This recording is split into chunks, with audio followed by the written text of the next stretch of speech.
Bonjour mesdames, mesdemoiselles, messieurs.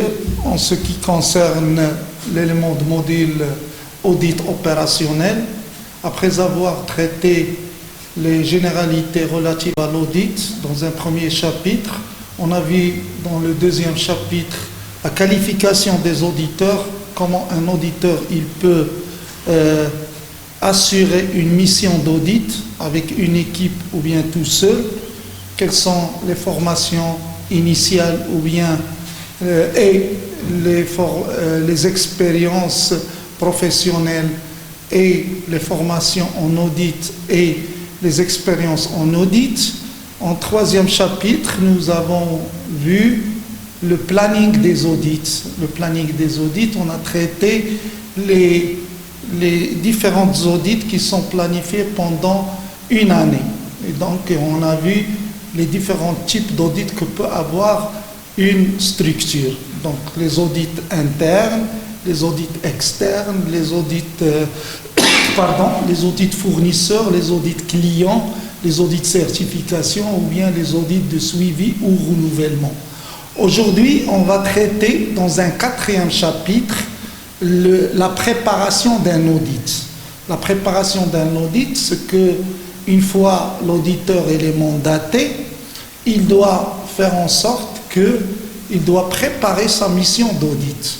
Tout d'abord, il convient avec l'interface ou le représentant de la structure à auditer des modalités, du temps, du déroulement, de la logistique pour le bon déroulement de la mission d'audit qui sera matérialisée par un programme d'audit. Durant cette phase, la préparation de l'audit,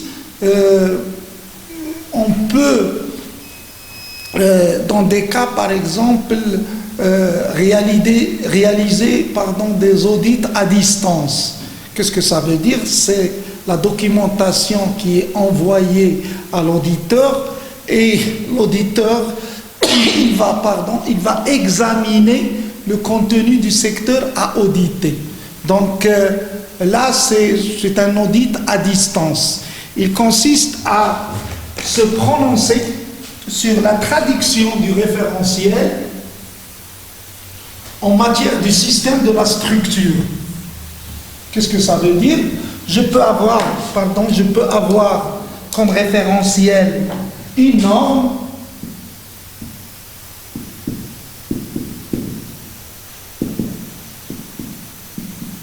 c'est le cas de l'ISO 9001 par exemple pour un système qualité. On peut avoir un cahier de charge en tant que référentiel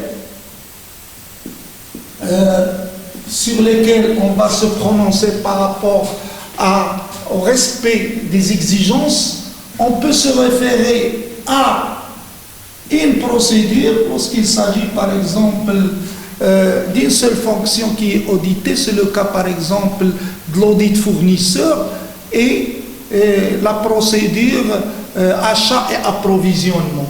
Comme on peut par exemple le cas d'un audit légal, par exemple d'une loi ou bien un texte de loi de référence, ainsi de suite. Ça c'est le référentiel. Donc c'est un document qui est externe pour l'entreprise et on va se prononcer sur le système de la structure en question. C'est-à-dire comment on a traduit le référentiel au niveau de la structure.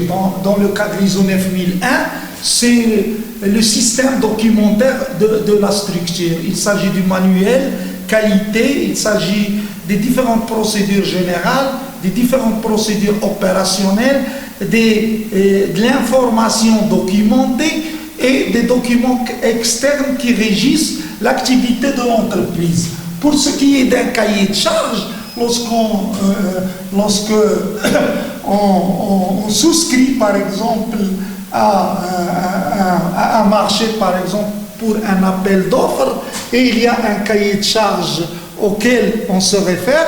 Dans ce cas-là, ce qu'on a traduit au niveau de la structure qui est relative au cahier de charges. Pour répondre au cahier de charges, c'est ce document qui sera examiné. Pour ce qui est de la procédure, par exemple, procédure client, le cas où une entreprise il travaille pour un équipementier automobile, par exemple, lorsqu'il s'agit de business to business, je donne un exemple, un fournisseur de moteurs pour une marque de voiture. Donc ils vont exiger à ce que le moteur en question, il respecte des spécifications bien déterminées. Ou bien un autre équipementier automobile comme le fournisseur par exemple de l'embrayage, boîte à vitesse, ainsi de suite. Une loi, c'est le cas par exemple, je vais me prononcer sur la conformité d'une structure par rapport à la loi 1095 relative à l'eau. Donc le document externe et comment il sera traduit au niveau de l'entreprise. Donc jusqu'à ici, c'est la documentation qui est examinée. Et on va faire en sorte que dans ce cas-là, par exemple, il y a trois types de dysfonctionnements ou anomalies qui sont éventuelles. Par exemple, nous avons dans un premier temps des exigences qui sont relatives à l'existence d'une procédure.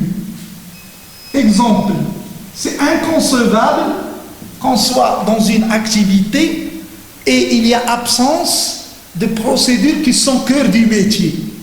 Je donne l'exemple, une banque qui octroie des crédits ou bien des dépôts, donc il doit avoir pour cette activité une description de l'octroi des crédits, du dépôt, comment il se fait, les activités front office, la relation avec les clientèles, les activités back office qui se font en dehors de l'agence ou qui sont à l'intérieur, qui ne sont pas apparents au niveau de l'interface avec les clients.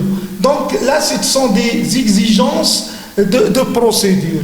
Puis il y a, par exemple, deuxième type d'exigence auquel on doit faire attention, ce sont des exigences relatives à l'information documentée. Qu'est-ce que ça veut dire? C'est qu'un aspect donné au niveau de l'élément de référence au niveau de l'audit, il doit être matérialisé par un document d'enregistrement qui consiste à laisser la trace qu'une tâche elle a été exécutée dans les règles d'art. Je donne un exemple, c'est le cas du rapport d'un audit. On ne peut pas concevoir une mission d'audit qui n'est pas matérialisée par un rapport. Ou bien la facture. La facture, par exemple, pour une transaction commerciale, il doit être matérialisé par un document d'enregistrement. Ou bien un dossier de personnel, où il y a, par exemple, les différents documents qui sont relatifs à la personne en question.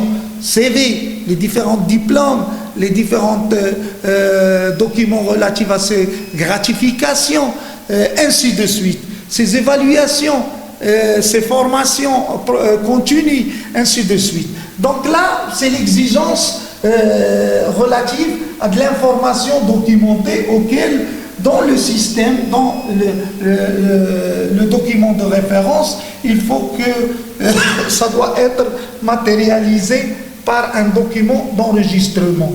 Troisième type d'exigence qu'on doit faire attention, ce sont des exigences relatives aux engagements. Pardon, les engagements d'une autorité donnée. Engagement.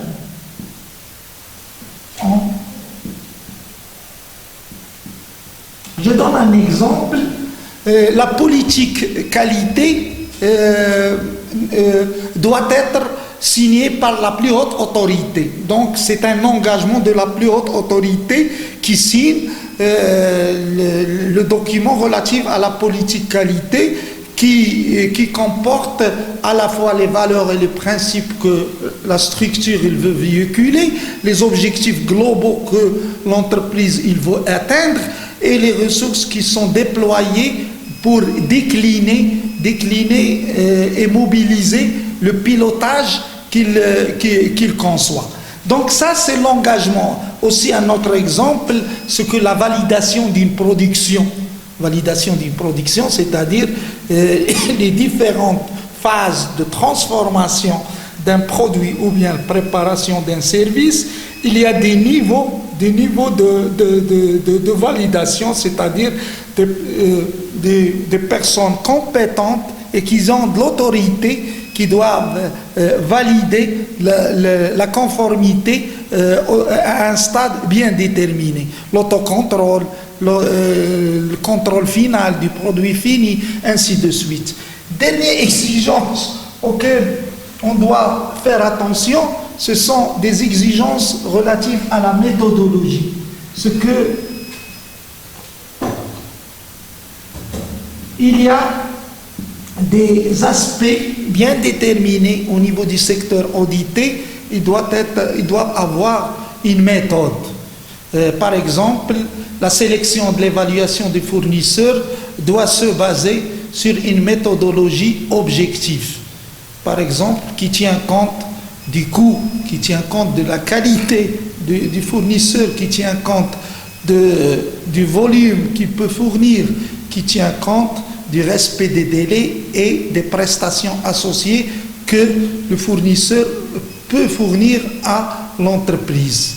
Donc là, on ne peut pas choisir A et exclure le fournisseur B ou bien C, mais on doit justifier pourquoi on a opté pour tel ou tel fournisseur en se basant sur une méthodologie objective.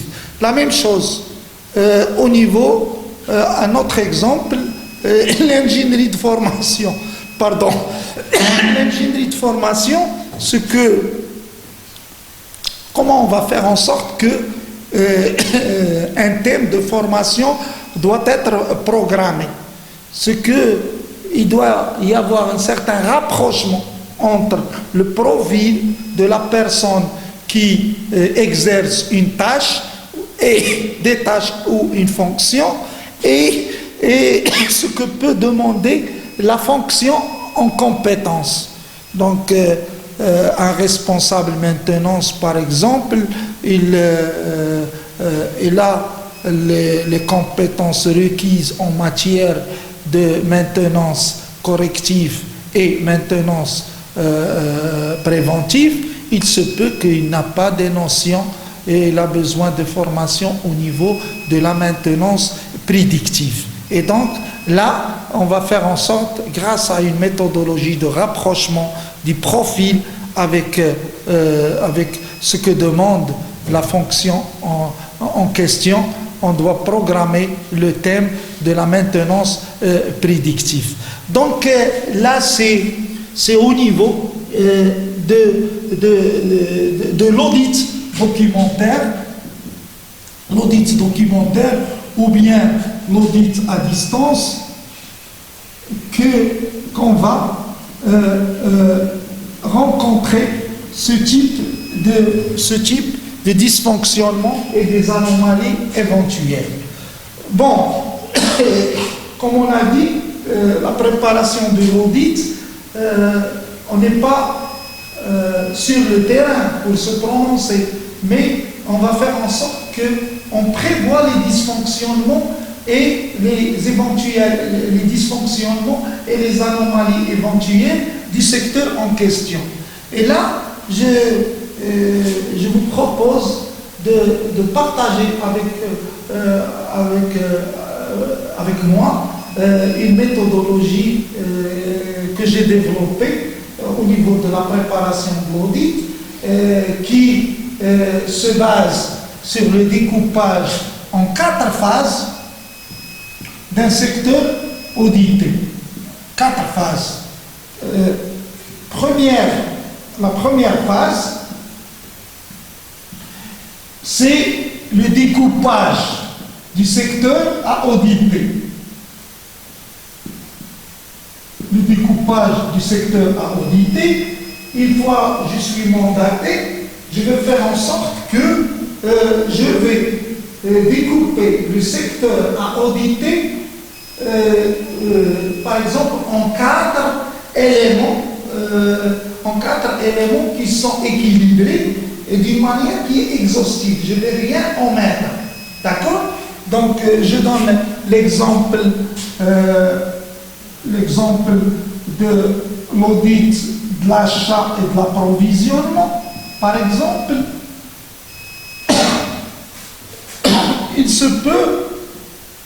je peux, par exemple, dans un premier temps, parler de la demande d'achat. Puis, le choix du fournisseur. Donc, en tant qu'élément du découpage du processus. Puis,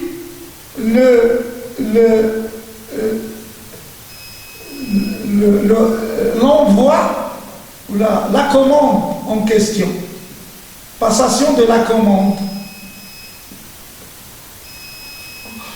Et puis, dans un dernier lieu, c'est la réception de la commande en question. Je peux ajouter sélection et évaluation du fournisseur en tant qu'élément. Vous voyez, par exemple, j'ai 2 heures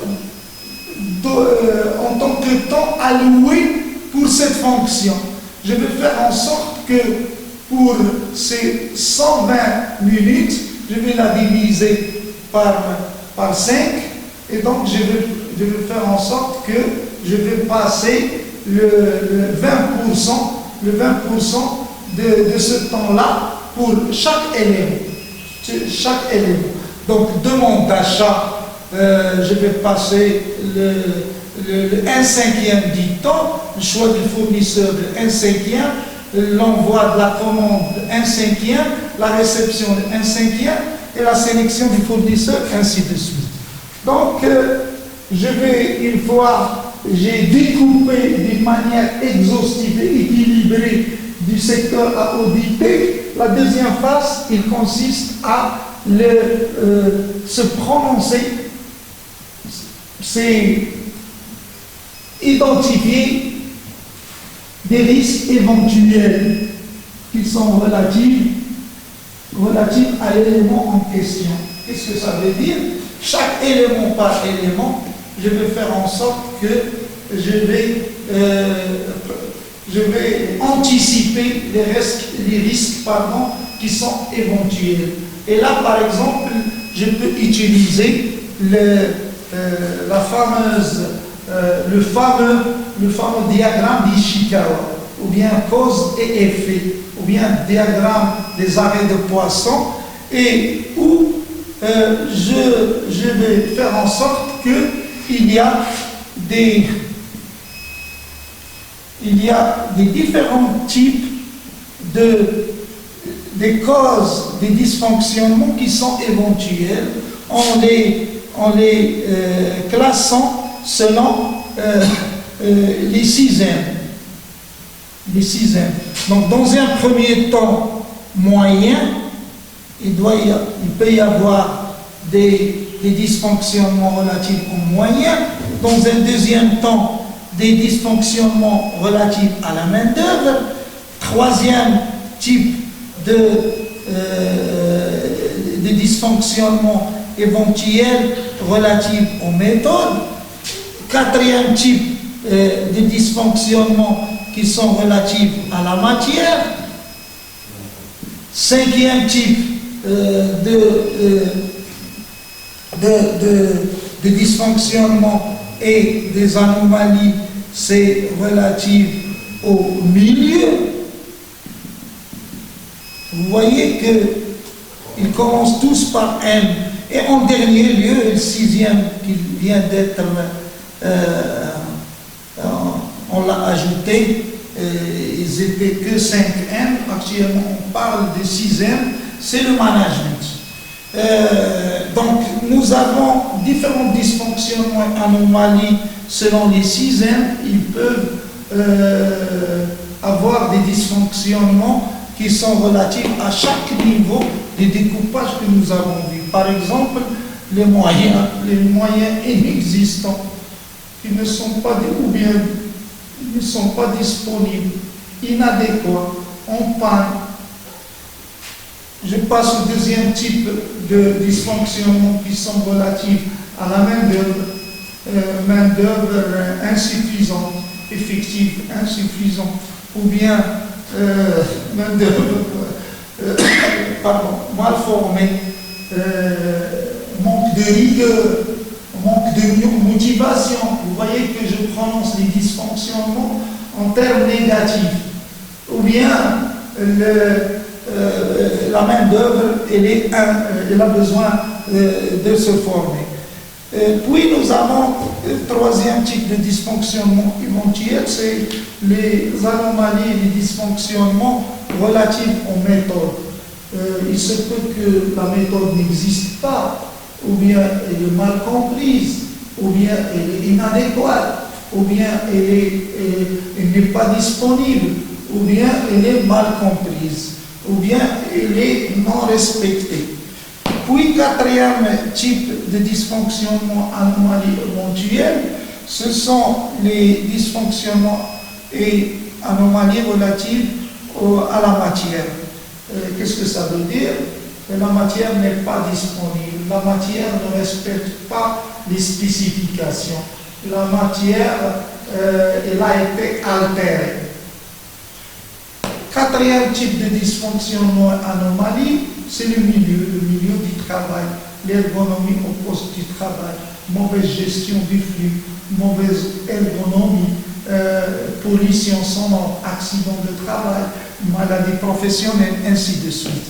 Et puis, sixième et dernier type de dysfonctionnement anomalies, ceux qui sont relatifs au management.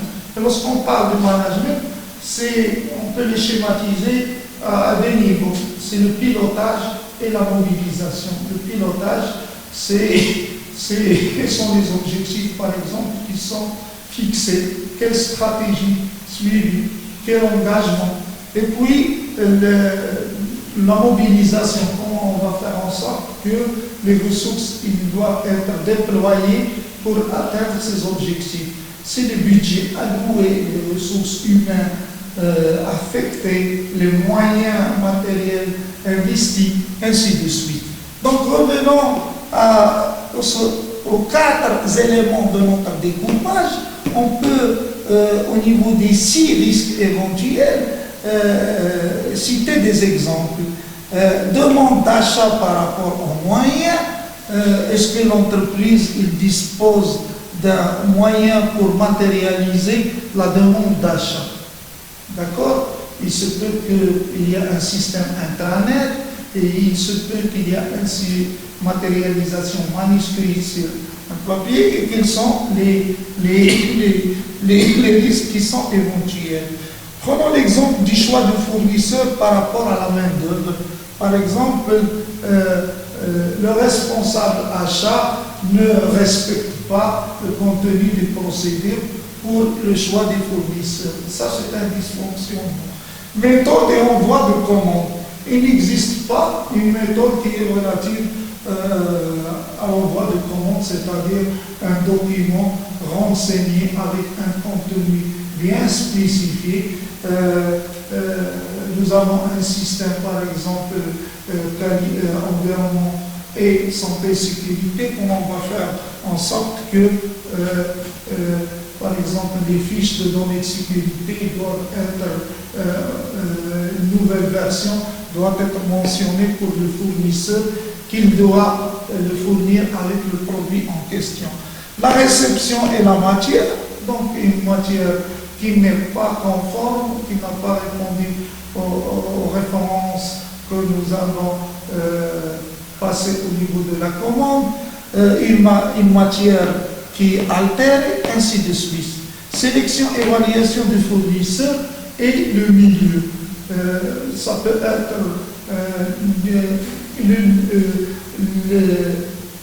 le site du fournisseur en question et qu'est-ce qu'il génère comme nuisance et comme pollution et qui peut être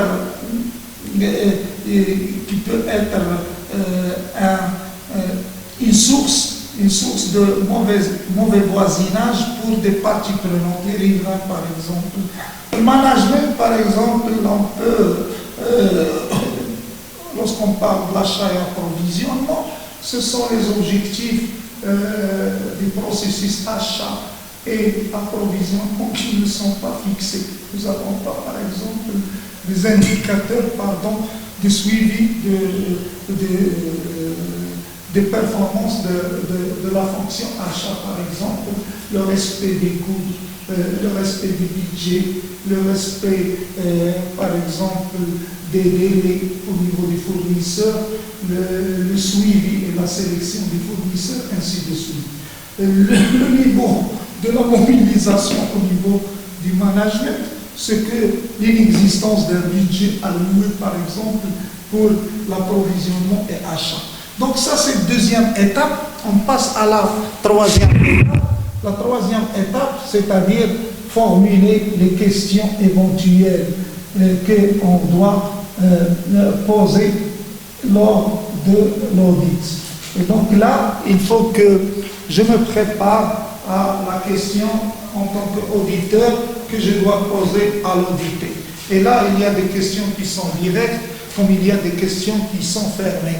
Selon l'élément qu'on est en train de traiter, selon les risques éventuels qu'on est en train d'investiguer pour trouver les éléments de preuve, ainsi de suite. Donc, question ouverte, par exemple, est-ce que vous pouvez me présenter comment ça se déroule, le processus achat et approvisionnement? Une question fermée, est-ce que je peux avoir la facture d'achat de tel fournisseur relative à telle référence du jour J du mois M et de l'année A. D'accord? Donc ça, c'était les questions fermées, les questions ouvertes, selon le temps, selon ce que le temps qui nous reste, selon ce qu'on est en train de chercher. Et quatrième et dernier élément au niveau de la préparation de l'audit, c'est l'élément de preuve. L'élément de preuve, c'est l'élément sur la base duquel je vais trancher, prendre la décision en ce qui concerne mon investigation, et c'est le fait générateur de la classification de l'observation. Est-ce que c'est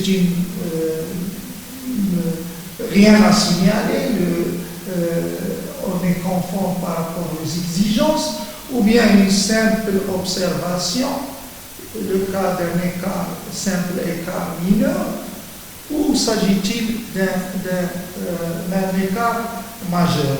Donc là, par exemple, les éléments de preuve, je vais me baser sur ce que je vais voir physiquement, je vais me baser sur le rapprochement des éléments, des documents d'enregistrement, de l'information documentée, les éléments de preuve, par exemple, des réponses orales que je peux avoir des audités. Par exemple, la compréhension d'une politique qualité.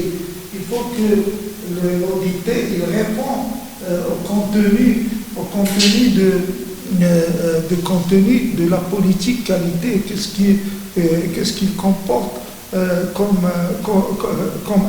comme élément. Donc ça, ce sont les éléments de preuve en question. Et donc tout ça, on est en phase de préparation de l'audit. Et avec le temps, donc dans un secteur donné, il se peut qu'on va faire systématiquement ce découpage en 4 phases et on va faire en sorte, selon les réponses des audités, et on va se prononcer sur la classification de l'observation. Parce que, par exemple, quand est-ce que je vais parler d'un simple écart mineur? C'est un élément qui est isolé. Par exemple, un dossier incomplet du personnel qui ne comprend pas, par exemple, un élément dans son dossier. À la différence, si, par exemple, l'ensemble du personnel ne comporte pas, par exemple, des documents d'enregistrement relatifs à l'évaluation du personnel annuel, là, c'est un élément du système qui est absent, c'est l'évaluation du personnel qui n'a pas eu lieu pendant une année, et il s'agit d'un écart qui est majeur. Donc dans ce cas-là, c'est un écart majeur. Ou bien c'est un élément qui a plusieurs aspects qui manquent. Je donne l'exemple de la sécurité. Dans un secteur donné, vous avez trouvé qu'il n'y a pas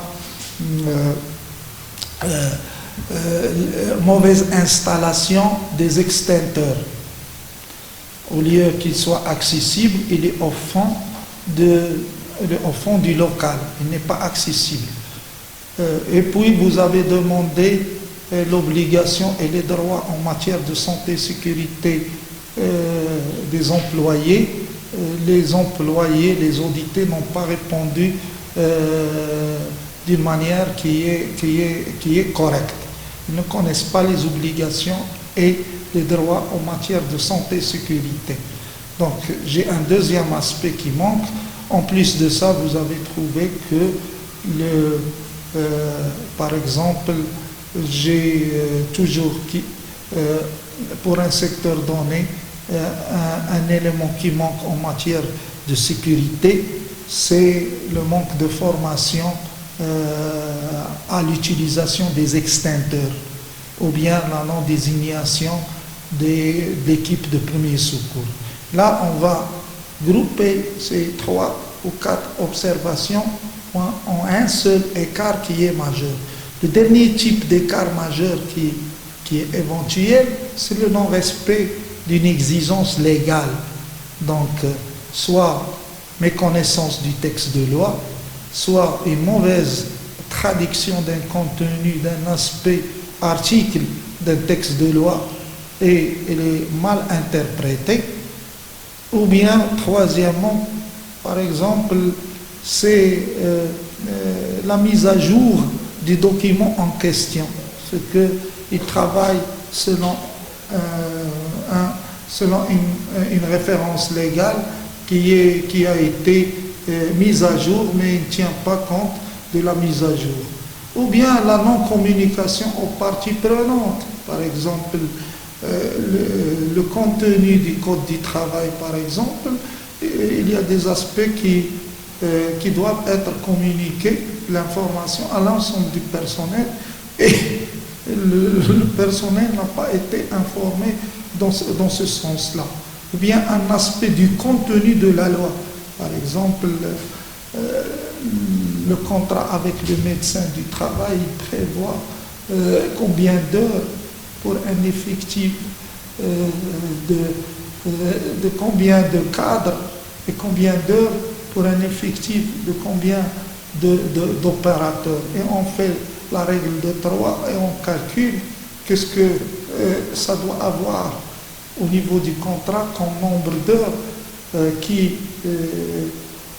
lie l'entreprise avec ce médecin du travail. Voici en général ce que on peut d'une manière succincte de voir au niveau de la préparation de l'audit. Une fois on a préparé l'audit, la phase suivante c'est la réalisation de l'audit. La réalisation de l'audit, il va se faire selon un programme bien défini des différents secteurs qui vont être audités selon la feuille de route qui a été communiquée aux différents audités. Ce qui fera l'objet du 5e chapitre qui est la réalisation de l'audit. Je vous remercie et au prochain chapitre, la réalisation de l'audit. Inch'Allah.